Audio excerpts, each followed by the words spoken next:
Welcome into the Sources Say podcast, your go-to Kentucky basketball podcast on the KSR Podcast Network, presented by Parlor Pizza. Shout out to our friends at Parlor Pizza. Appreciate all they do for us and to fill our bellies with delicious pizza, pints, house-smoked wings, all of that good stuff. Very excited to be joined by a very familiar face. Especially timely. I mean, big news that dropped today about a dude that has just totally surpassed anything that you've done in your college career. You were awesome in your own right, but I'm sorry, Lil Bro has surpassed you, Michael. I'll have to agree. I never got a Freshman of the Week award. Or maybe I did once, I don't know. But my league wasn't quite as competitive, nor as freshman dominated as the SEC has been. So Did you give Malachi Pray? Like, what was your reaction to seeing little big bro, your 7 foot? That's still kind of a weird dynamic for you. Seeing him get his first big time accolade. yeah, I was excited. I texted him. I just told him I was proud of him. I said, "Man, Freshman of the Year." He was like, "You already know. You already know." And I saw him before they left for A&M tonight, and I was like, "Man, Freshman of the Year, how's it feel?" He's like, "Yeah, man, it feels good." And I'm like, "You're downplaying everything you do." He was the same way after LSU. He was the same, stoic demeanor. It's like, "Man, this was great. Like, it was pretty cool that I did that." But I'm like, there is no but. Just simmer and let the moment hit you. Well, I'm excited for you guys. It's a very fun year for you, and just Absolutely. seeing little bro become what he has, and hitting the game winners and getting put on draft boards and all that stuff. It's craziness. But we're not just here to talk about Exactly. Malachi. There's a lot to talk about with Malachi, but we're here to talk about the Kentucky Wildcats, who are riding a 2-game winning streak. Lots of fun going into the final week of the regular season, as crazy as that sounds. Vibes just coming off the Vanderbilt win, 14-point win, and a lot to be excited for going into this Texas A&M matchup. And then I think a lot of fans have that revenge factor. They have their eye on that senior day matchup against Florida. Yeah, I'll agree. I think the biggest thing that we have to acknowledge is that you can just see the confidence shift in our guys. Like, yes, the rotation is shrunk, and yes, we've only got, what is it, 10 available guys, 11 available guys, including Walker and Zach. Like, that's all you got, and sometimes you get to figure out who a team really is when their backs are against the wall. And it's like, man, I really can't look to the guy down at the end of the bench just because we've been dealing with injuries. Like, I'm looking myself in the mirror, I'm looking my teammates in the eyes, and I'm like, guys, this is all we got. So I think you've seen the confidence shift because it's like guys are seeing that sense of togetherness start to slowly creep together. And that's to me what any team this talented can figure it out, right? But you look at like the South Carolina win, it was ugly, but the guys were together. I mean, we killed it on the glass, and it wasn't just a 1 or 2 man effort. Like, the entire team was competing like crazy on the glass. Like, you can just see the togetherness of the team is starting to be pieced together, and that's all you can ask for at this point, because you're not going to get much better between now and March the 15th. Like, you're going to fine tune your skills. You're going to make sure you're healthy, and you've got a team ready to compete. And that's all it is. Because at this point, you know who you're facing, the teams, there's no secrets anymore. You're fine tuning everything that is your team and your program. And I think we've done that pretty well over the last few weeks. So the most recent one, obviously, a 14-point win over Vanderbilt, a game where the lighting the nets on fire would be an understatement. Colin Chandler just goes absolutely ballistic, and now the SEC leader in 3-point percentage, and becoming this just go-to, like, hey, if the ball is leaving his fingertips, I trust that it's going to go to fall through the net. So he does that in the first half, sets the tone, and early the numbers in the first half were just unbelievable. And then Otega Oweh taking the game over down the stretch and just being the SEC preseason player of the year we all kind of thought and hoped and dreamed he would be. The bounce back after a really disappointing performance for him individually down in Columbia. So that's kind of the 1A, 1B. And then you get Denzel Aberdeen, who's playing like one of the best point guards in all of college basketball, let alone the SEC right now. 16 assists compared to just 1 turnover over his last 4 games, just totally manning that PG-1 role that was not expected of him when he signed here. And I know that it was the three-headed goat that they were talking about, but we got to throw Malachi in there. I mean, he's right there. He's just kind of the straw that stirs the drink, is the facilitator and the big that, taking over that Amari Williams role. So what about the Vanderbilt win impressed you the most out of those four major talking points? I mean, you said it best, Otega Owe playing like the preseason SEC Player of the Year. Well, what earned him that last year was being relentless downhill and being so efficient at that like it really doesn't matter what you put in front of him. I mean, Owe is in my opinion, and I've watched a lot of basketball in my life. I've played a lot of basketball in my life. In my opinion, he's one of the better guys I've ever seen at putting pressure on the rim. Like he's trying every time he goes to the paint, he's trying to rip your head off. Whether you're the big helping over, whether you're the guard that's about to get his arm ripped off, whatever that is, Otega is one of the best when it comes to getting downhill and putting pressure on the rim. And the way he was able to create that sort of, headway about himself last year was the fact that, Kobe Brea, Trent Noah, Ansley Almanor, these guys held so much gravity on the perimeter. That's like, what am I supposed to do? If this guy can beat us at the rim all night, I'd rather do that than give up a Kobe Brea three. Yeah. Unfortunately, because threes work more than two. But Otega, I mean, you look at some of the drives he has. We're throwing lobs to him in OB unders. He's getting them in transition. He's pretty patient with his drives. Like dudes don't want to step in front of that. I wouldn't.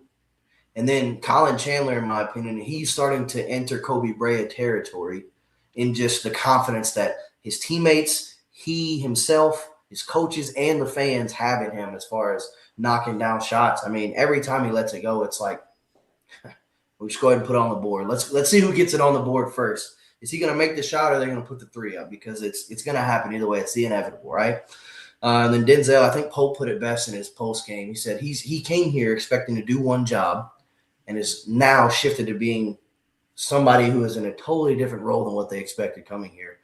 And I think he's really adapted to it. I mean, that's what we need. And I think the best teams have a group of players who want to be exactly what the team needs. Whether it's what they want, that's irrelevant. It's what the team needs. And I think you'll start to see, especially when, the 96 team says it all the time, that team, they all could have been stars in their own right elsewhere.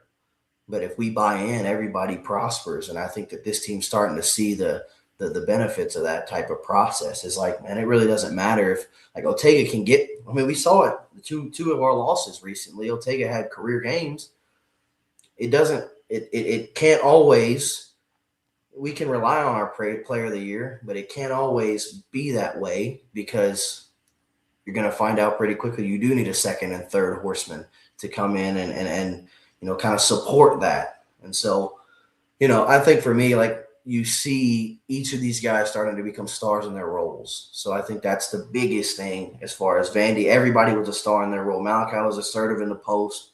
He was making plays, quick reads out of the short roll. Denzel looks so under control in his drives and his moves. He's knocking out shots. Colin, I mean, just shooting the ball crazy. And like I said, Otega's able to be Otega again. Like Otega's at his best when he's able to get downhill and put pressure on the rim. Because then you'll see he starts to dance a little bit on the perimeter, knock down shots, get to the mid-range. Like all it takes for him is just one downhill drive, and he's right there. I mean, he's ready. Like he's in form. So defensively, what do you like about what they did? Obviously the South Carolina, you have to be more respectful than I can be. South Carolina stinks. So you kind of have to take what you can get from that game. And Mark Pope talked about it afterward that the defensive film really popped on tape. That is something that he was really, really proud of as things wrapped up. And then you transfer into the Vanderbilt game where, Tyler Tanner is as good as it gets among point guards. He is awesome. He goes 9 for 12, but Tyler Nickel really, really struggled, didn't get going until very late. He went 5 for 15, 13 points. Duke Miles, almost called him Darius Miles. That was a throwback, but he wasn't totally comfortable. Go down the list. It was a pretty bang up job defensively overall, even with them finishing, 51 0.7% from the field. So generally speaking, how do you like this team defensively going into this last stretch of the regular season, going into the postseason? So it's about matchups, right? Like Vanderbilt, Okereke, McLaughlin, Nickel. They're all these, I don't want to say tweeners, but they're 6'7", 6'8", and they're, in my opinion, one of the most formidable front courts in the league, but it's because they play so hard and they're really tough covers. You can't expect a guy like, I don't know, you can't expect a guy like Malik Ewan to come out and guard Okereke driving on the perimeter all game long, because generally what you're used to as a 6'10", 6'11", 7-foot guy is, all right, I'm either going to hedge this ball screen or I'm going to switch. But it's not just primarily I got to break down and guard my guy, right? So you look at that front court, it's a bit unorthodox as to what you'd be used to at this level, but they get it done clearly. I mean, they've won quite a few games. But no, I think the name of the game for us is switchability. I think the way the guys, like, 1 through 5 out there, it seems like they want to draw a line in the sand and say, you're not getting by me. Or if you do, it's going to be tough for you to get a shot off. And I think it really starts with Brandon Garrison. When you look at him, when he comes in his pockets, as I always say, I mean, the dude is gifted when it comes to that. And I know that everybody gets frustrated at times, the odd, segments that he's in, whether it's offensively or defensively, but there's no denying that if he has to sit down and guard and he commits to it, I don't really know that there's a point guard in the SEC who's not going to feel bothered by him. Like you look at, there's two sides of a coin, and I'm not trying to throw shade to anybody, so let me preface it with that. But you look at Garrison welcomes that challenge, and you can see it. Sometimes he succeeds, sometimes he doesn't. Like, that's just the name of the game. Sometimes better offense beats good defense. But you look at LeBaron Philon at the end of that Tennessee-Alabama game. I mean, he gets the switch he wants, and he starts shaking his head. I mean, JP Estrella, in his own right, competed his butt off for 38 minutes. He's getting offensive rebounds. He's scoring at the rim. He's hitting jump shots. Like, all things considered, sometimes it just doesn't matter, right? It doesn't matter about the switchability, because some teams just aren't meant to do that. I think Kentucky's meant to be a switching team.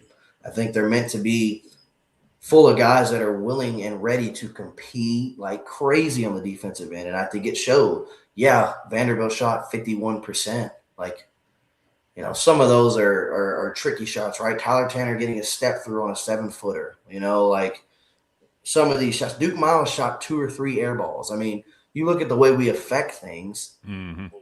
It's not necessarily you buy into the percentages, and it can be like, oh, well, on paper, of course, we just outscored them. Like, well, that's true. We won the game. But when you look at it from a clip standpoint, you're like, oh, so some of these are just late shot clock open look. Some of these are botched plays. Some of these are like, it really breaks down like, gosh, Kentucky competed like crazy on the defensive end. All right, we got to talk about the big news. Surprised me today, but I heard through the grapevine that Jayden Quaintance, you may be familiar, 4 games wearing a Kentucky uniform, made quite the impact in his debut in that Catlanta win against St. John's. Heard from good birdie, said that he was working toward a return, and this week is very big for him. He has a strength test that he has to pass this week that could lead to the ramp-up process for him to return to practice. He's been totally shut down over the last month-ish. That it would get him back on the practice floor, would allow him to, get himself in position to play in the NCAA tournament as a likely lottery pick, being added out of Mark Pope's back pocket, thrown out there for NCAA tournament foes to have to figure out and game plan for. So I'm not making any promises about him actually playing, when it's going to be, how many minutes, what kind of impact he's going to make, but just the general promise when we're hearing Mark Pope talk about, Cam Williams and how excited he is about, like, oh yeah, I'm feeling pretty good. The timeline, it's a tight window, but I feel like he's in position to hit that window and kind of close the gap on that. Not totally optimistic publicly, Mark Pope, at least last week, about Jayden Quaintance to have this kind of pivot here and say, okay, maybe it is something we should be aware of, generally speaking. Your thoughts as somebody who kind of has a rooting interest in all of this. I'm hopeful, man. Like at the end of the day, I'm a fan, just like everybody else, and I'm hopeful because we could really use him. And it's not because guys aren't servicing or doing their jobs. It's just you get a kid like that. I mean, the more the merrier, because then I know in today's world, everybody seems to think that it adds pressure to other people, and I don't think that's necessarily the case because you have to remember these guys are on the same team. Okay, this isn't, July 18th when we're trying to figure out, who's really starting to separate themselves, right? Like this is today's March 2nd. Okay, we're going into winning time, and that's all that matters. There's going to come a day. Look at St. John's, okay? Malachi comes out, makes a huge block to start the game.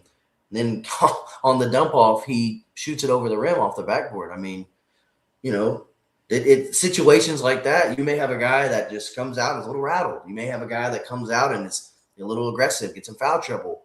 Somebody, God forbid, goes down with, some sort of broken pinky or something. I mean, you never know, right? Like, so having that resource, in my opinion, is only a benefit for Kentucky, both on and off the floor, because now teams have to think about him.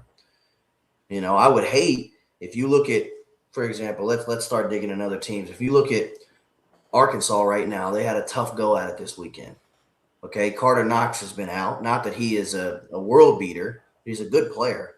And if teams have to think about him from a depth standpoint, Arkansas looks totally different. Fair. That to me, Nate Ament went down against Alabama the other night. Well, now Nate Oates doesn't have to think about it. Like, all it takes is just putting that thought in somebody's brain. And JQ's defensive clips, everybody's seen the montage from Arizona State.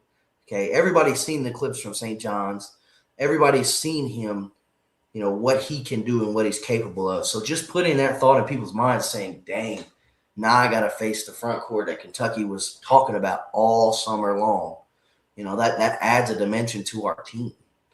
So whether it's in a 5-minute segment, whether he gets to play 26 minutes, whether he gets to come in and be on the ball for 3 seconds at the end of the half, like, he's going to make an impact regardless. So just to clear up some of the things that I think that, just generally speaking, that fans have used as talking points, is call him, Jayden Quaintance was a good one that's been, tossed around by fans, and playful jabs at an unfortunate situation. I think their PTSD kind of clouds their judgment and understanding of what's actually going on with him. Like, he has not been physically cleared to do anything. Like, the shutdown by Mark Pope was a medical shutdown that he has not physically been able to jog, run, jump, do anything to get him to this position. right. Tweets and things of that nature, from when dad gets involved and kind of claps back to fans on social media, because again, that is the narrative with, the timeline adds up where he struggles against Missouri, doesn't play toward the end, doesn't play again this point forward. Dad puts a couple of tweets out there kind of criticizing his role and some things like that people just kind of put two and two together, that it's a shutdown from the family, and that it's somehow indicative of what his current draft stock is or whatever. And I saw the CBS Sports article that came out that had him the 29th pick or something. Totally ludicrous. Every other outlet imaginable right now has him lottery extended. Every NBA team that I've talked to about Jayden, they go, I sure hope that people are willing to pass on him so I can take advantage of a very, very good player. Exactly. Dude, he's a player. He is a very, very, very good player, generational defender with unbelievable upside. So it has nothing to do with his draft stock. This is not a pivot here at the very last second going, oh, well, teams are starting to get concerned about him because he's been holding out, or what all of the talking points and narratives. None of that is true. His draft stock is still lottery-ish extended, whether it's a top 10 pick to the 15th or 16th pick. That's his range. He is not dropping to the end of the first round. There's no chance that he returns for a second season at Kentucky because of where his draft. All of that stuff is garbage. This is because Jayden wants to play basketball. He wants to return for as soon as he's physically cleared. He's not been up to this point over the last month. He's not been cleared to do anything. Once he is able to get his clearance, he wants to return and rejoin his teammates and make a push for a national championship run. End of story. That's the truth. And whether you believe it or not, that's totally your doing. But the fact that this week is a major step in the right direction to potentially just get the door open, cracked, and see if we can shoot the gap and make it happen. I'm rooting for it. I think he's an awesome talent. Like you said, it just adds another thing, another layer to whether it's from an energy standpoint you like with BG, whether it's like, hey, we need a defensive stop right now. We got to shut down, find an interesting defensive matchup in the NCAA tournament where, Ruben Chinyelu or something of that nature where it's like, hey, we gotta find the perfect counter, and you have a generational defensive talent sitting there waiting for us. So it's all about matchups and situations, Exactly. Situational basketball that I am personally rooting for him to come back. Now let's see if it happens. We're a situational analysis type team, right? We're pretty good about being able to, how do I say this? Take the analytics and apply them to our everyday needs and situational needs, right? So you look at JQ, like there is a space in the words of Mark Pope, there is a space where we see him being more than necessary. But I think it's a kid like that. He's 18 years old. Okay, like let's just talk about him from a kid standpoint. He's 18 years old. Okay, he got hurt worse than most people will ever in their lifetime go through. Okay, you're talking about a kid of generational talent, generational ability, God-given body, and I mean he completely, I don't want to say mutilates. It's a really, really vicious word, but I mean, he tears a limb completely up. I mean, you're talking knee structure. Like there's something structurally wrong with his knee at this point, and he fights his way back. Okay, the kid is obsessed. Malachi told me walking into the summertime, they said B. Wells couldn't keep him sitting down. All he wanted to do is shoot form shots, shoot free throws, shoot layups, dribble the ball. It's all he wanted to do. And B. Wells be like, Jake, you sit down, ice your knee. He said, dude, you can't keep him sitting down. Okay. There's anybody who's ever had a burning passion for something and then have it taken away. There's no question what that would look like, from anybody's point of view. Like the kid wants to play so bad. He dribbles a basketball around campus. He sleeps with his basketball. He's always, always, always shooting or dribbling around, whether he's been hurt, semi-healthy, fully healthy. That's all he's wanted to do is have a ball in his hands. And I think we're being quick to judge the 18-year-old because a lot of this is out of their hands. As a former player myself, I found out pretty quickly. I came into college with a foot injury. I had broken my foot in high school. And I came out pretty quickly with an understanding that it really isn't up to me whether I play or not. It's up to the training staff. If they clear me, and that goes on both sides of the coin, right? If they clear me and I play, all is well. If they clear me and I don't play, that doesn't exist. That doesn't exist. I can't not practice because I don't want to. I won't be part of the program anymore. I mean, it just doesn't work that way. I won't, and in today's world, I won't get paid. I mean, that's what we're looking at. So you're looking at a kid who has a burning desire to play or wanted to come here in his first recruiting cycle, ended up not. Now is here, and because he's had a serious structural injury and there have been some flare-ups on the back end, we all of a sudden think that there's some sort of correlation. Like, I think that the kid is dying to play. And I think, honestly, and this is no disrespect, I think he kind of looks like a sad child sitting over there on the sideline during warm-ups. I mean, he's sitting there. He's sitting there. He's taking pictures. He's signing autographs, and he's got to sit there the rest of the game while everybody else gets to play. That ain't fun. That ain't fair. The kid wants to play as bad as anybody else, just like Jalen Lowe, just like Cam Williams. They all want to play so bad.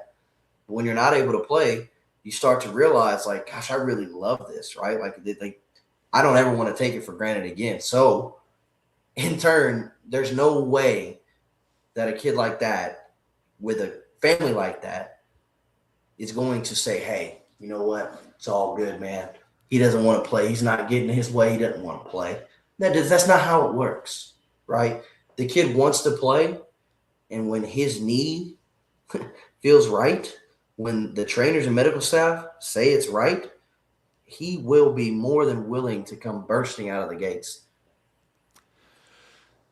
So we talked during the Jalen Lowe. We had you last time we had you on. It was when it was kind of the Willie won't he with Jalen, and we talked about, hey, there's some maybe whispers about Pope maybe going to get an international kid at the deadline. It's such a weird way to phrase it, but at the semester break, bringing somebody in is like, just in case something happens with Jalen, can you bring? And your point, our point at the time was, it's not fair to the guys that have been in the grind starting back in June all the way up to this point to throw a guy off the streets in and kind of take over a role that he hadn't earned, quote unquote. Adds an interesting dynamic with Jayden, where he's been there from day one, just sidelined. But when you have Malachi playing as well as he has, BG playing relatively well in his very specific role against Vanderbilt, one of his better all-around performances we've seen in recently. Andrei Yelovich playing good basketball. Go down the list. How does that work? Is there an exception there with the talent level combined with he has been with the team, or that it feels like the window is extremely tight, just knowing where we are in the process with the postseason starting literally in a week? I think it's like I said, it's a situational analysis. It's on a need-to basis. You've got a team that's really kind of clicking right now, and you don't want to take from anybody. It's a very tough decision as a coach because you have a kid who you can help and that can help you. And now there's only 5 spots on the court. There's only 200 minutes to be allocated. How do I fit that in? How do I keep everybody happy? It's a lot of mouths to feed. And now everybody is humming like this. Like, you have to consider, like, for example, in a perfect world, we wake up tomorrow and it says JQ's cleared. We will see him Saturday. Well, I can't think of a better situation than to play against the team who is going to start 3 guys that are 6'9" or taller. And they've got a 7'2" joker coming off the bench that's willing to just bang heads.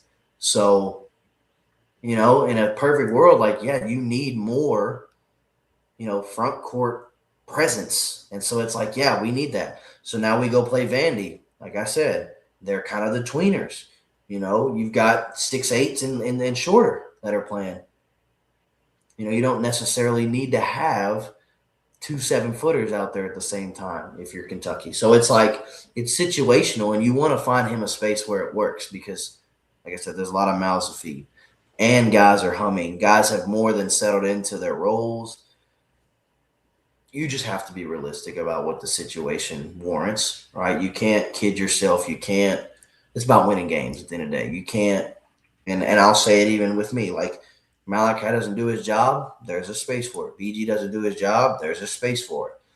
AJ, Mo don't do their jobs, there's a space for it right there.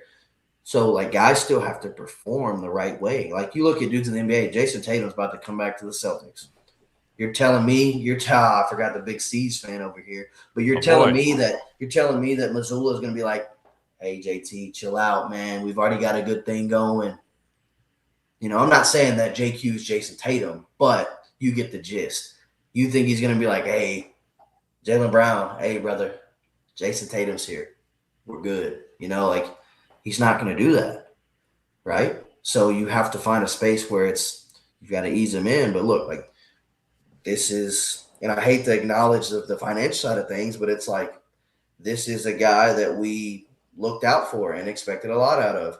I've got to find some time for him. If he just don't got it, he don't got it. But I would be more upset if I didn't try, right, to find a space for him, to find time for him, to steal some minutes here and there. So it's a tough decision, man. I mean, at this stage in the season, you have to have more options. It's reasonable. It's healthy for your program. But then again, finding the space is difficult. There's always space for our friends at Parlor Pizza. Make Parlor your game day destination, from award-winning pizzas like the Doctor or fan favorite hot honey pepperoni to Parlor's famous house smoked wings and extensive craft beer selection. Parlor has a menu that will please the whole family. Their location on Harrisburg Road is just a short drive from Rupp Arena. Don't miss out on their great happy hour coming Monday through Friday from 2 to 6 p.m. to enjoy discounted pints, cocktails, and starters. Parlor is looking forward to celebrating 2 new locations during the first half of 2026, coming soon to Lexington, Hamburg, and Richmond, Kentucky in mid to late March. Whether you are sipping a handcrafted cocktail or sharing one of our signature pizzas, Parlor is a place where great food and good times come together naturally with our friends at Parlor Pizza. Jayden is one side of the coin, but on the other, we have Cam Williams, who's also potentially doing the exact same thing, where the optimism is fresh on JQ's side, but it's been going for Cam and Pope, talking about how, like, hey, there is a window there, and we think that he's going to hit it. My understanding this week, there's a pretty big milestone benchmark for him to hit that could potentially get him on the floor and starting. We already got the boot off. We're trending in the right direction. He's kind of taking every baby step necessary to get to that point. Where does he fit into the mix? Coming from somebody who has broken his foot and has kind of dealt with something similar, the ramp up back, the confidence in trusting in your foot again. What was that like? And where is the space for a Cam Williams reintroduction? So I'll tell you, Cam made the right decision of getting the surgery immediately.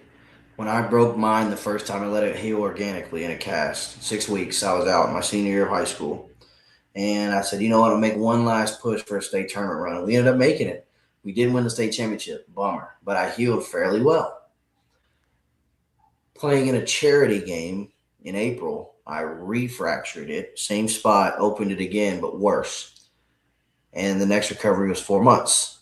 So Cam made the right decision first and foremost. But the ramp up coming back, I will tell you, I spent a lot less time in my recovery. I spent a lot less time with I spent a lot more time non-weight bearing and not walking. So Cam, I mean, he was standing 3 weeks after, right? He was, walking crutches and sometimes no crutches. Last game you saw him, he's in regular shoes. And I told him, I said, look, I said, it's very unfortunate what you're going through. I said, I've been there. I said, don't over push yourself trying to get back for something that it's going to be there for you. Like, you don't want to mess it up long term. I said, you need to take the necessary precautions because you don't want it to compound into something more. But also, I was not dealing with the University of Kentucky medical staff on a daily basis. I didn't have the hot and cold tubs and the different machines. I'm in the high school training room with the greatest high school trainers ever. But resources wise, like, we don't necessarily have the amenities, right? The anti-gravity treadmill came around right as I was coming back. I started to use it some. Cam's got an opportunity to come back because he's obviously treated his body the right way. He's worked on himself the right way. He's been aggressive in his rehab, but he hasn't tried to overdo it just to prove a point that I can do this faster than they said. So if he comes back, it's going to be because he's recovered, right? Like, that's what you want in a player. That's what we want in all our guys, right? We want them to be recovered when they come back because yes, it exemplifies toughness, but it only hangs on in the minds of fans and families and coaches for about 10 minutes. Then you're like, oh gosh, he does not look right.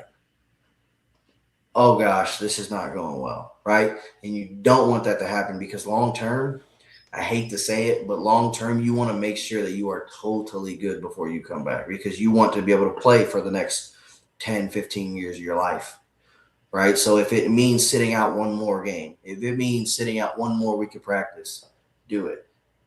But I also don't think that Coach Pope would get us all excited if there wasn't a space where it was realistic, right? Like, Cam obviously has taken the necessary steps. Cam obviously has sat out the time he was supposed to do this, right? There's no sense in exciting, this many people in BBN if there's not a true possibility. So, there is a space for Cam because he brings us a different look and he puts thoughts into the minds of others, right? Like I would venture to say that most point guards and two guards in the SEC would rather not have to go up against Cam Williams, just from a scoring standpoint, right? His length is unbelievable. 6'8", 7-foot wingspan. He shoots it well. He plays hard. He jumps well. Now, granted, it's going to look a little different at first until he gets his confidence back.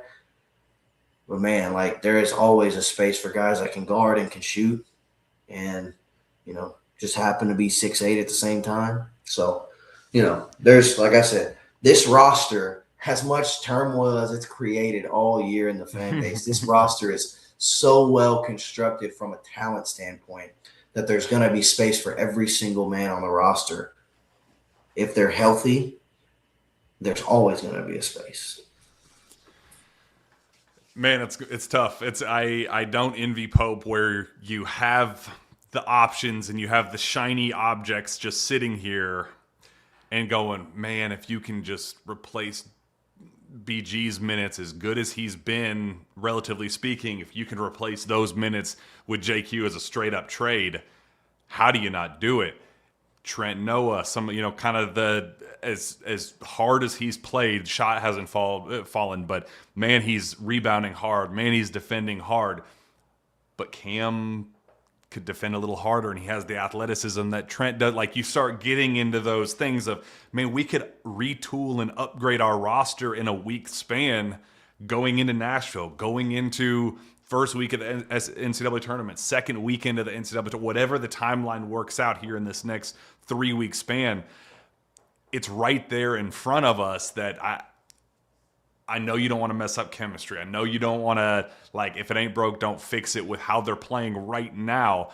But we also have to remember we're a week removed from being on a 3-game losing streak where we're going, hey, if you don't win against South Carolina and you lose against Vanderbilt, then do they even make the tournament? Like, we were just having these conversations a week ago. So right. Life is better. Life is pretty. But it ain't perfect, and man, it'd be nice to have those shiny little objects that are just sitting there waiting. It's tough. It's a really, really tough call if you're Mark Pope and this staff. And yeah, it has to be health priority number one. They have to be confident. They have to be like, you can't, if there's any sense of hesitation or like, oh, I'm not trusting my foot the way that I did, or I'm not trusting my knee the way that I did. Total no-go. Absolutely not, because you're in. It's kind of a win-win situation. You're in a good enough spot right now that you don't need them, but man, that icing on the cake could be the difference in a Sweet 16 and an Elite 8 and an Elite 8 to a Final Four if done properly. So it's a tough one. We will most definitely see.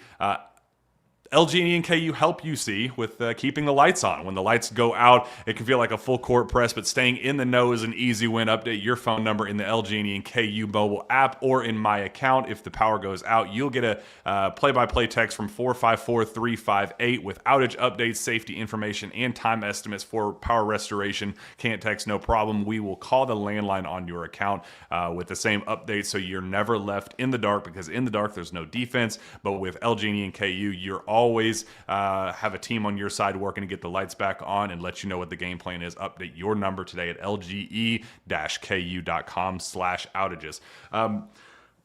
Fascinating conversation with you specifically, knowing what it's like to be recruited, knowing what it was like to have Mark Pope recruit your brother and be a part of the recruiting process. But big news this evening that Kentucky making another push for Tyron Stokes, a #1 player in the country for the class of 2026. It was a Paul Biancardi report, a quote from his high school coach at Rainier Beach out in Washington that says that Kentucky, Mark Pope was recently in to see Tyron, and that he's planning a follow-up visit to Kentucky. He says official. There's kind of a questions on whether an official would be legal after the high school season. That's still up in the air. Again, that happened. That's why we were 15 minutes late on the show, because I had to put it on the website literally right before we did this. So I was able to do no extra research, make no extra calls. So this is just our total raw reaction of a potential follow-up visit for Tyron Stokes to Kentucky. And I think the bigger picture, not an imminent commitment to Kansas that everybody is concerned about right now. So, your general thoughts, knowing that there's a possibility that somebody that you're very close with could be on a team with Tyron Stokes next year, potentially. We'll see how the rest of the season goes and NBA draft and all that fun stuff. But your take on Mark Pope pursuing the number one player in the country. I think I think Pope is showing you exactly how he feels about Tyron Stokes. Not to say that Malachi was on the same level of importance, but Pope made it pretty clear quickly how important Malachi was to him. You know, he just in the Tyron Stokes saga, right? Like everybody expects there to be some long drawn out bidding war, or some sort of assurances, or some sort of entourage accommodation, right? Like everybody thinks there's some big scale ordeal going on with this. And granted, obviously there's ways to speculate, but obviously we've remained in the race. Pope is still going to see him. Pope is still going after him. Jason Hart's still going to his games. I mean, just that should show you right then and there that like recruiting is a tough deal. And in today's world, you want to recruit the player, not the position. Right? Like that's what I think is going to make some coaches different over time is you have to recruit the player. You could say, "Oh, I've got $5 million for one position. How can I use it?" Like, no, like I want these guys for my position and I will figure it out based on what I'm looking for, right? So I don't know. I think Pope is showing us all how he feels about Tyron Stokes by continuing this pursuit. And also just my personal opinion on Tyron Stokes, like he's different, man. Like he can do things that a lot of people can't. I think he's a more modernized, and I hate to say that word because it was just 12, 13 years ago that Julius Randle was around, but I think he's a more modernized version of that, a little bit more perimeter based. But you look at Julius in high school, I mean, the Joker was like Dominique Wilkins made over again, right? He's dunking everything all the time. He had some flair, some skill to him, had some shimmy to him, right? Like Tyron's got some shimmy. He's trying to shoot, 29 footers, step backs, and they're going in, right? I mean, every time he goes in a lane, it's like, gonna hammer this, right? Like to me, he's very Julius Randle-esque, where it's like you kind of have to have him. And in this class, there's nobody really like him. Like I know Andrew Wiggins was in that class, so you look at it's a similar situation. You look at Bruce Branch was 2027, reclassed up, super talented, super long, similar situation in my opinion. I think that Julius Randle was the better college player. I think we'd all agree. So you look at a kid like Tyron, And college ready. Yeah. I mean, Julius Randle, Tyron Stokes were both college ready bodies coming into college. And in my opinion, Tyron is what can elevate our program from a stardom standpoint. We're trying to get back to the elite recruit level. Like this is where you show, okay, not only am I getting an elite recruit, I'm getting the elite recruit, the crown jewel. And yeah, who cares? Everybody can get on social media and see something negative put about Tyron Stokes, about his game or his attitude or whatever. Like the dude's a player, okay? And if you want your team to win games, you get players, guys that can really change. Newsflash, Otega Owe is on his way out. Okay, unfortunately, as much as we love Otega, we can't disguise him as Odafe Owe, to come back and switch places, right? That'd be We awesome. can't. Yeah, I mean, I'll take it, right? I'll take it. But you have to look at from a stardom standpoint and from a similar makeup standpoint. Like we need somebody to fulfill what Otega was, and whether that's a returner, a portal guy, or Tyron. I like Tyron to do that because Tyron is relentless downhill and he makes plays for other guys. He sees things the right way. And as far as like he's going to mature and continue to mature and mature and mature. I'm not saying he's going to be a Nobel Peace Prize winner or anything, but as far as maturing goes, like he's going to step into a role, into a light where it's totally different than where he is now. And I don't know. I think Kentucky's a place. I think Pope is for all of the criticism that he faces. He takes an investment in his players, and he is a molder of men. He cares, and he loves his guys. And sometimes that's just what guys need. Tyron may just need somebody to be a cheerleader and support him for 8 months. He may need somebody to coach him really freaking hard. It just depends. But whatever Tyron needs, I think Kentucky's a great fit for him. I think the team around him, Pope can put a great team, together with Tyron as an anchor, with Malachi as an anchor, with, you know, anybody returning. You can put together a great team that way. You really can. So It Pope can he may have to pay a, I don't want to say a suck tax or a an inexperienced tax of, I've never put a guy, I've never put that type of talent in the NBA before, so I gotta overpay for the insurance that comes with that for the brand. That's very, very likely, and if it happens, Kentucky will probably have to overpay to get this across the finish line, just being totally transparent. But personality aside, like you talked about, the reputation is what it is with the temper and how he interacts with teammates and coaches. I have personally seen him blow up on his AAU coaching staff at Peach Jam because he is a fiery SOB. That's life. But his floor is so much higher than I think anybody, Mark Pope, portal, international, reclass, any possible option that's in front of him, it's so much higher than anybody else. And in my opinion, he has guaranteed star floor to him. Like I think where we walk in on day one of college basketball in at least in the same ballpark as Otega Oweh's production. And we know what we think about Otega right now and how good he is. That's how high I am on Tyron as a talent, with even upside to be a 22 point per game guy, a 25 point per game guy. Like, he's that type of college superstar that you talked about with like the Julius Randle, that if there's any window, any door opening for this to happen that doesn't end up with him at Kansas right now, I think Pope has to just say, screw it. If I have to pay the extra $1 million to get it across the finish line, so be it. Get them happy, get him on campus, and let's win some freaking basketball games next year. I think he's worth it. I I think agree. the juice is worth the squeeze with Tyron Stokes. The analogy I'll use, and I'm not saying that he's the greatest ever, right? But I think a lot of horse trainers in 1972 would have been more than happy to overpay for a 2-year-old secretariat. All right. I The like that. best there is right now, right? American Pharaoh. You look at just an absolute thoroughbred, right? That was a beast, right? You look at any horse. Retroactively speaking, every horse trainer in the world, every horse owner in the world would have paid and overpaid and pissed money away to get that 2-year-old version of any Derby winner, Preakness winner, Triple Crown winner, whatever it may be.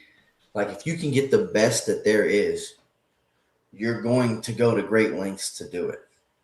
And I think that it would serve Pope well to go at this with all he has. And sometimes it just doesn't work out. Like, I totally understand, right? But it's not going to, I think at this point in the year, at this point in the recruiting process and the cycle, it's not going to be a matter of, did Pope do enough, right? Because when it comes down to, sometimes it just doesn't work out.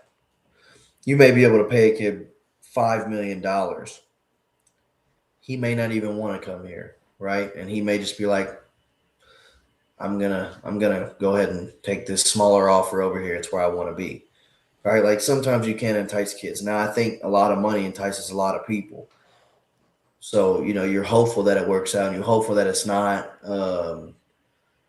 we can speculate. You're hopeful that it's not a money thing, right? And, Tyron can change people's outlook on the program, on Pope, on this process as a whole. He can change a lot of things for us. And I hate to make him sound like the most important thing in our world right now, but as far as recruiting goes, this would be a massive, massive win for what we're trying to build here. Yeah, it's scary. Like, I get it. That's a big time investment, but man, it's a big time player, and sometimes that's worth worth the investment. And what I thought could have happened with Jayden Quaintance that has not, maybe over the next 3 weeks that narrative changes and he can be Mark Pope's first lottery pick and he's sitting in the green room with them, and it's a feel-good story at the end of the day. I would love that more than anything because we could use some recruiting wins. That would absolutely help. But if you overpay for Tyron now, get it across the finish line, he becomes the superstar that on paper everybody and their mother expects him to be, and Pope gets a #1 draft pick next season. All of those recruiting questions and the can he finish, can he close, can he, does he have the personality? Is he to this? Is he to that? How does he know how to work with agents and AAU? All of those questions that are currently said about him, he'd be able to go, hey, but who got the kid? Who got the #1 pick? Who got the kid on campus and turned him into a 20-plus point per game scorer, a 20-10 guy? Like me, I did it. So you guys can shut up. It would just pay the tax, the early tax that you have to do to land a kid of this caliber. Don't take any shortcuts. Just get it across the finish line, and then let's worry about the other stuff later down the road. I would love that. Again, knowing where Malachi kind of fits into all this, I know it's tricky, but if you're in Mark Pope's shoes and say that you find a path to potentially land Tyron, do you run it back with basically the rest of the roster and say every single potential returning talent that we can get back, assuming there aren't any surprises with outgoing portal guys, is the current group of returning talent of all of the players with remaining eligibility plus one Tyron Stokes and maybe more, 2 other role guys in the portal or whatever the case is that a championship roster next season? I think so, and here's why. You get to spend a lot less time teaching if you're Pope. Now, yes, we want to win a national championship. So, yeah, you're going to have to revamp. You're going to have to really count on some guys to develop in the offseason. But, gosh, player retention is so rare. Imagine not having to teach a thing. I mean, I hate to say it, but you look at Florida. They brought in 2 new guards. Their entire front court stayed. And then Klavshar's still around. Isaac Brown's a young guy. You've only really had to teach a couple concepts, and then your defensive actions. I mean, player retention is huge. You imagine Pope not having to teach these reads next summer? You imagine all you have to do is practice tempo and cutting for Tyron. All you have to do is practice, understanding the feel on ball screens. All you have to do is explicitly state roles for these new role guys.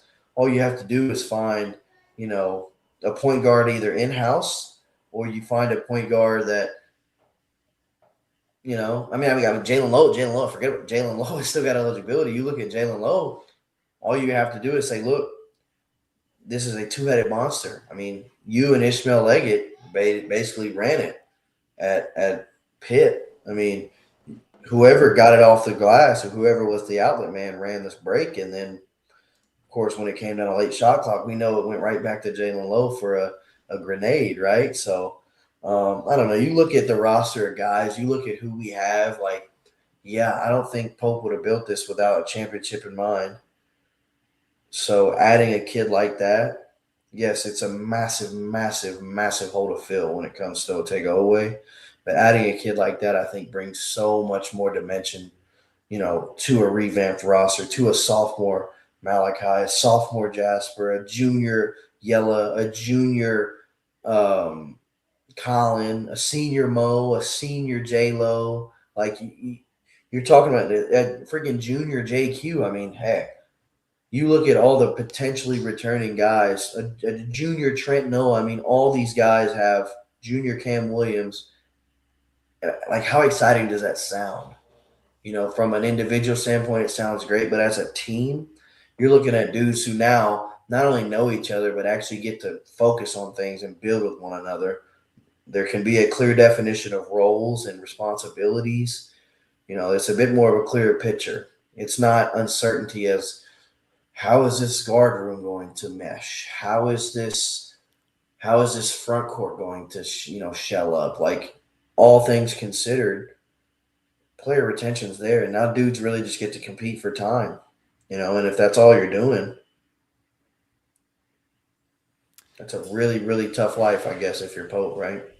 It would be fun. I'm all the way for it. It starts with it's easier said than done to say, oh, let's just get the automatic Ortega replacement and let's go from there, because you Exactly. still got to do it. But we'll see. Today's development obviously is a welcomed one. I'd rather hear updates of him exploring visits, exploring deeper conversations with Kentucky than, oh, he's inching closer toward a commitment to Kansas. So as long as we're in this we'll see territory, I'll take it. I always like doing this with our guests, going into big games, but with our friends at SeatGeek, give me the get in price for Senior Day on Saturday against the Florida Gators.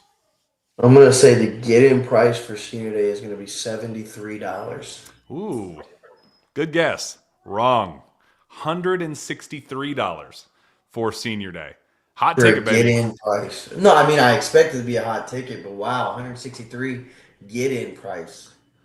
Hot ticket for a big time matchup. Kentucky versus, again, we got to get there first. If you're in the area of College Station, use our friends at SeatGeek, KSR 10 for 10% off your next order. Go show, get a Go Big Blue chant going on in College Station. We love that. But we got our eyes on the prize this Saturday with at Senior Day honoring Ortega, just the legend that is Ortega Owe. It's your last time seeing him at Rupp Arena. I mean, what else can you say about that? You get Denzel Aberdeen, who's been an absolute star here down the stretch in SEC play. Your chance to go see them with our friends at SeatGeek, and we're excited to partner with them as KSR's official ticketing partner in March with over 35 million downloads. SeatGeek is the #1 rated ticketing app. There are more than 70,000 events listed on SeatGeek, including concerts, sports festivals, and more. We love using SeatGeek for Kentucky games with that get-in price of $163 for Senior Day versus Florida. SeatGeek has your back. Each ticket is rated on a scale of 1 to 10, so you're getting a good deal. So look for the green dots. Green means good, red means bad.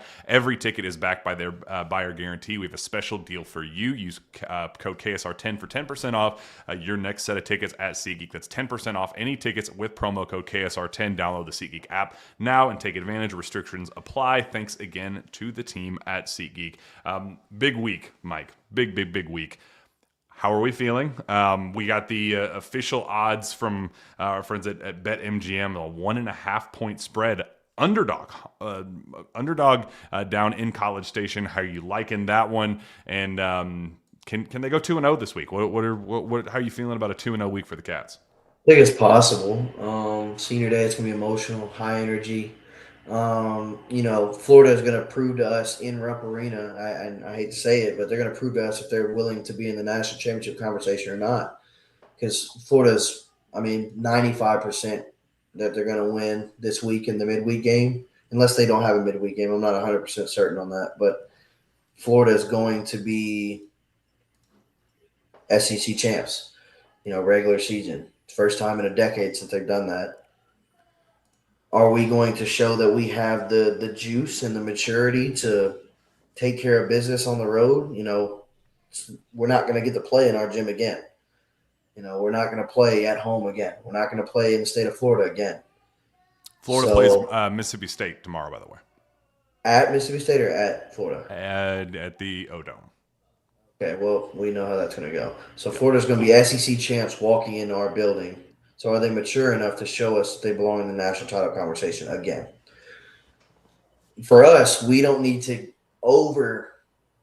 have some oversight on that, because Texas A&M on a short turnaround, Buckyball is real.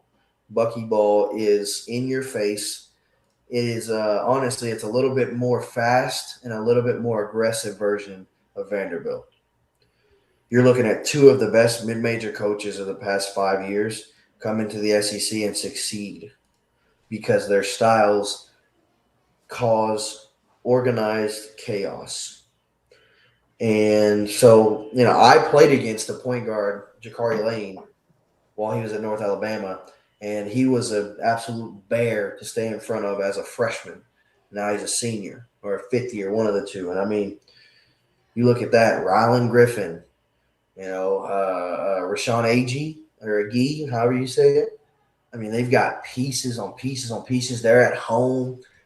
We've always had trouble traveling to A&M and getting it done. Now, granted, that was a Buzz Williams A&M team. Just like we always say, we have trouble traveling to LSU, and we know how that turned out.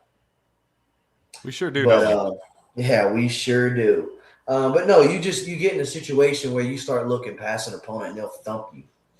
You know, we need to handle business so that we can make Saturday like a romantic occasion, right? Like we want it to be special for Ortega, for DA. Like that's what we want.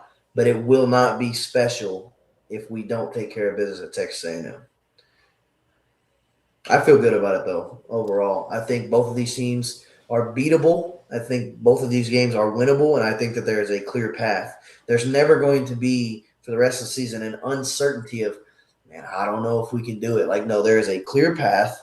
Okay, there's a clear path in the SEC tournament because you've seen all these teams. There's a clear path once you get to the tournament because you understand that whoever does themselves best, whoever does the best job, what my coach used to say in college is whoever does better at doing us. If we do great at doing us, nobody can beat us. Once you get to the tournament, you're in that top 4 to 5 seed range. If you are great at doing you, it's going to be hard to beat you. And when you get down to the nitty gritty, like look at last year, Final Four. Duke was up 9 in the final minutes. Who was better at doing them at that point in the game, Duke or Houston? Yeah, Houston. You know what I'm saying? Like the better team that is better at doing them and sticking to their game and identity, that's generally who's going to win down the stretch. You know, you look at A&M, if we let A&M dictate how we handle pressure, we're probably going to get thumped. And we're going to have to go right back to the drawing board again after game number 30. And we don't want to do that, do we, Jack? We sure don't. So We you get to really feel out your team for the final time before it becomes all too real. Because every game after Tuesday night, I mean, these are seed implications. These are massive, massive implications to what our season is going to look like. Because Florida's not a wash. Okay, this isn't Walter Clayton led Florida. This is Ruben Chinyelu led Florida. This isn't, man. There's no stopping this. This is punch you in the mouth, Florida, right? Texas A&M. This isn't Wade Taylor, Texas A&M, right? This isn't Buzz Williams, Texas A&M. This is Buckyball. Okay, this is, man. We're gonna turn you over 25 times if we can. So understand that we're coming regardless. So you know the Cats got to take care of business. Guys got to be assertive. Malachi's got to assert himself early. Collins got to come out with the juice. Ortega's got to put pressure on the rim. DA's got to stay under control. And the best way to beat a press is passing the ball. So, we can't over dribble. We got to have guys who, we've been great at sharing the ball and making plays for each other. We got to have guys who are willing to continue that trend, and it'll take us exactly where we're trying to go. So I feel good about Texas A&M. Florida remains to be seen because we haven't got through Texas A&M yet. So fair enough. SEC availability report just dropped. Would you like? Let me ask you any surprises? Do you think there's anything out of the norm for either team, Kentucky or Texas A&M? there may be a doubtful on there if I had to guess. Not out, but doubtful. On which Um, side? on Kentucky's side. Nah, no surprises. 3 out Kentucky without Cam Williams, Jalen Lowe, and Jayden Quaintance as expected, and then for Texas A&M still McKenzie and Baco. So no surprises, nothing different. I don't think we'll get any movement. I mean, Jayden hasn't practiced, hasn't run up and down the floor once, so he's obviously he is TBD. Like we got to think for next week, get him on the practice floor first, and then we'll see. Same with Cam Williams. So no weird absences or surprises on Texas A&M side either. Mike, any parting words? Anything that you need to see out of the Cats over the next? I guess let's do a guess. SEC tournament seeding. Where do we play? When do we play? What's the final seeding there? And then by the time we talk going into the NCAA tournament, what's the final national seed? So I'm going to say that and it all depends on where we finish, obviously. I know that sounds, but on the national seed scale, it all depends on where we finish. I'm gonna say we go. If we are able to handle business, go 2-0, we'll be the 4 seed. And I think if we can win a game in the SEC tournament, and say we win two, if we win two, I think we win the tournament. But if we just win one in the SEC tournament, I think that's good enough to put us on the 5 line. I really do. And from there, I know 5-12s are popular. I don't know who the 12 seeds are going to be this year. There is a chance, though. You're looking at a Liberty, a Miami of Ohio. You're looking at I don't even really know.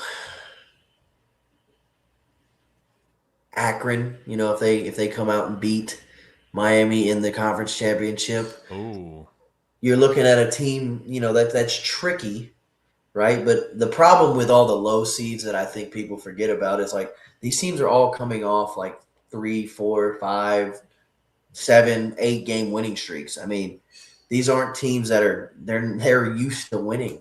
Okay, like these 4s and 5s and 6s that get upset normally lost first round of the conference tournament, been sitting for 12 days. You're getting a team that's fresh off of a conference tournament victory with all the juice in the world and nothing to lose. Like Pope said very, very well, the prevent defense in football generally means that it's going to prevent you from winning. So we walk into that 5-6 seed range and we put ourselves in position to be the aggressor, be the confident team, dictate how the game's going to be played. I like our chances. But SEC tournament, I think we're going to finish at the. I don't think we drop below a 5. I really think at worst we go 1-1. At worst, I really think that this A&M team presents a good opportunity for us to handle some pressure. But I think you look at South Carolina, you look at Vandy, both of those games, what I think we did best was dictate the glass. We were really, really, really good on the glass. We competed like crazy, and we neutralized. So I think that's going to be the same concept. We're going to have to put a lot of pressure on A&M to rebound with us, because I think that was going to be our best facet of our game and of our team identity at the beginning of the year. Is with the amount of size and athleticism we have, we shouldn't get out rebounded ever. So we will see. I'm looking forward to it, man. It's gonna be fun. Let's just do it. Let's go 2-0. Let's make a run in the Let's go land Tyron Stokes. Let's get Jayden Quaintance and Cam Williams back on the floor. Let's go make a freaking run, Mike. Like, let's just go do it. Why not? Why not? In a perfect world, we do all these things, win the SEC tournament, go to the Final Four, and we see what happens. It's gonna be great. Let's speak it into existence. We're only good vibes only this point forward. Mike, man, this was an absolute blast. Appreciate you as always. You are just the GOAT. We could have you on every single week if you had the time, and you're a celebrity. You kind of do your own thing, so we got to get you whenever whenever you're available. You got to keep your calendar open, and we got to check with your secretary and get you on the book. So we appreciate you fitting us in for little old Source to Say today. Man, Jack, anything for you, man. I really appreciate you guys, and just appreciate everybody for the kind words about myself, about Malachi, and just everything he's been doing. It from a family member standpoint, and on behalf of my family, it means a lot. Everything that you do, everything that you say about him, but everything that everybody says about him, it means a lot to us. So appreciate you, and appreciate you having me. Well, let's go win in College Station, and we will be back. I believe we're going to do a post Texas A&M recap on Wednesday night. So make sure you're tuned in for that, and hopefully it's a big celebratory one. And let's go 2-0 this week. Let's make it happen. For Jack, for Steven behind the camera, for special guest Michael Moreno. We will see you next time. Go.